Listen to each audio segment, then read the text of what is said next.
Okay. नमस्कार मित्रांनो, आज पुन्हा एकदा उडान फायनान्स मध्ये आपणा सर्वांचं स्वागत आहे. आजचा आपला जो विषय आहे, आता त्याच्यामध्ये आपण आज एक सुंदर अशी छोटीशी बोधकथा सांगणार आहे. बोधकथेचं नाव आहे सत्यधर्म.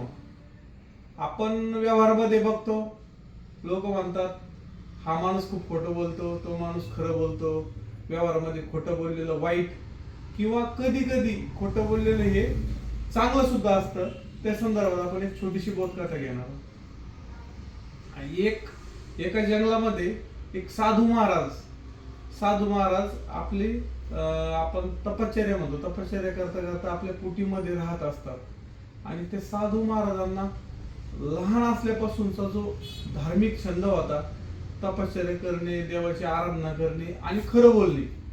आणि त्यांनी छोटं असताना शपथ घेतली होती की मी खोटं कधी बोलणारच नाही. असं दिनचर्या चालू असताना, जंगलात राहत असताना 10 वर्ष, 20 वर्ष, 50 वर्ष, असे 80-85 वर्ष साधू महाराज आयुष्यभर कधीही खोटं बोलले नाही. त्याचा त्यांना एक वेगळा अभिमान होता की आपण आयुष्यात कधी खोटं न बोलता परमेश्वराची आराधना केली, सेवा केली, याचा आपल्याला नक्कीच फायदा होणार आहे. तर हे असंच चालू असताना जुन्या काळामध्ये बरेच व्यापारी लोक पायी प्रवास करायचे. मध्ये जंगल असायचं, जंगलातून जाणं असायचं. त्याच्यामध्ये त्यांच्याकडे त्यांनी जे व्यापार करून कमवलेले धन आहे ते घेऊन ते प्रवास करायचे. तर ते प्रवास करत असताना एक व्यापारी शहरामधून गावाकडे निघाला असताना ते त्याच्या 3 चोर त्याचं पाठलाग करतात. पाठलाग करताना ते जंगलाच्या दिशेने त्याला एकटं पळवतात. तर साधू महाराजांच्या कुटीकडे त्या व्यापाऱ्याचं लक्ष गेल्यानंतर त्या व्यापाऱ्याच्या मनात थोडंसं समाधान असं वाटलं की आता एक आपल्याला साधू महाराजांची कुटी दिसती. त्या कुटीमध्ये जर आपण लपून बसलो तर तिथं आपण सुरक्षित राहू किंवा आपल्या जीविताला तिथे धोका नाही, असा निश्चित विश्वास ठेवून तो व्यापारी त्या कुटीमध्ये गेला आणि लपून बसला. साधू महाराज त्यांची दिनचर्या चालू असते, त्यांचं सेवा साधना चालू असते. तर तिथं ते 3 चोर येऊन उभे राहिले आणि साधू महाराजांना प्रश्न विचारला. या बाजूला एक व्यापारी आमच्यापासून बचाव करून पळून गेलेला आहे, तो तुम्ही बघितला का? साधू महाराज 2 मिनिटं 3 मिनिटं चिंतेत पडले की आपण पूर्ण आयुष्य गेलं, 80-85 वर्ष आयुष्याची गेले आहेत, आपण कधीही खोटं बोललो नाही. आता जर आपण यांना खरं सांगितलं तर त्या व्यापाऱ्याचा जीव धोक्यात. आणि आपण जर खोटं बोललो तर आपण आयुष्यभर जी साधना केली, आतापर्यंत कधी खोटंच बोललो नाही, तर ते जे आहे ते साधनेमध्ये खंड पडत. मग साधू महाराज विचारात पडले.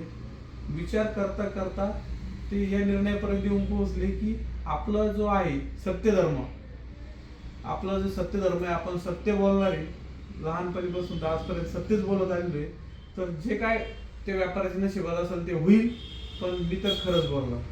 मग त्यांनी साधू महाराजांनी त्या चोरांना कुटीकडे हात दाखवत त्या कुटीमध्ये व्यापारी लपून बसलेला आहे असं सांगितलं. ते 3 चोर जातात, त्या व्यापाऱ्याला मारतात, जीवे मारतात, त्याच्या जवळचं धनद्रव्य घेऊन जातात.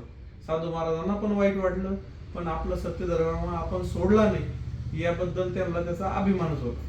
त्याच्यानंतर काही काळाने साधू महाराज मरण पावतात.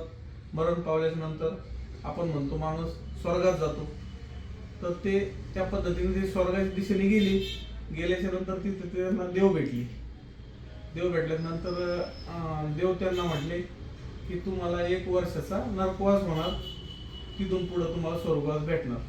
त्यावेळेस साधू महाराजांनी त्यांना प्रश्न विचारला, आयुष्यभर मी देवाची साधना केली, आयुष्यभर मी कधी खोटं बोललो नाही, तर हा 12 महिने वर्षभर नरकवास कशासाठी मला? असा देवाला प्रश्न विचारल्यानंतर देवाने त्यांना सांगितलं की एक व्यापारी तुमच्या आश्रयाला आला असताना तुम्ही चोरांना तो दाखवून दिला, त्यामध्ये त्याचा जीव गेला, त्याला जीव गमावा लागला. तर त्यामुळे त्या गोष्टीबद्दल तुम्हाला 12 महिने नरकवास किंवा वर्षभर नरकात राहावं लागेल. तर साधू महाराज म्हणले, पण मी खरं बोललो ना. त्यावेळेस देवांनी साधू महाराजांची समज काढली की आयुष्यात व्यवहार करत असताना किंवा जीवन जगत असताना कधी कधी खोटं बोलावं लागतं, पण ते खोटं बोलण्याचं कारण चांगलं असलं पाहिजे, त्याचे परिणाम चांगले असले पाहिजे. तर तुम्ही जर खोटं बोलले असते तर त्या व्यापाऱ्याचा जीव वाचला असता. तो व्यापारी एक मनात समाधानाचं वातावरण त्याचे निर्माण झालं होतं की आपल्याला साधू महाराजांची कुटी भेटली तर आपण सुरक्षित राहू. पण तुमच्या एका चुकीमुळे त्याचा जीव गेला, त्यामुळे तुम्हाला 12 महिने नरकवास आणि तिथून पुढे स्वर्गवास.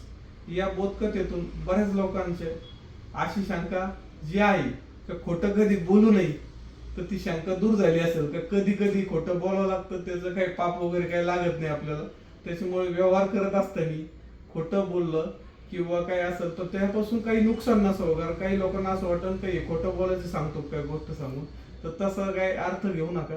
याच्यामध्ये अर्थ असा आहे कधी कधी खोटं बोलावं लागतं, त्याच्यातून चांगले परिणाम झालेले असले खोटं बोलून तर त्याच्यात काही वाईट नाही. या कथेतून एवढंच सांगायचं. आज आपल्या व्यावसायिक व्हिडिओ सोडून किंवा अनुभवाची व्हिडिओ सोडून आज बोधकथेकडे वळलो. मला वाटलं की बोधकथा मला माहिती आहे, सर्वांना माहिती व्हावी, ती बघून सर्वांना आवडेल अशी अपेक्षा व्यक्त करतो. धन्यवाद. पुन्हा भेटू पुढील भागात.